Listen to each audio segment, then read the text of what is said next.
question lang po ako, okay lang, sana po okay to.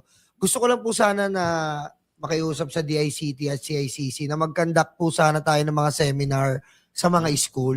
Kasi po, kailangan po kasi talaga yung departamento nyo na ipamulat, lalong-lalo po sa mga estudyante, na meron po silang sumbungan, meron po silang, if ever magkaroon po ng harassment, ng bullying, nandiyan po yung departamento nyo. Napakalaking tulong po kasi talaga ng departamento nyo. Bayan nyo, sabihin ko, Uncle BBM, baka pwedeng.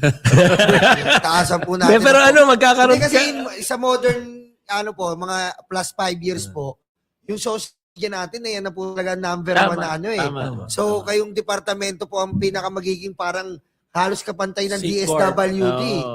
Kasi kayo po magiging kapantay ng halos ng DSWD regarding po sa ibang tulong naman regarding digital platforms.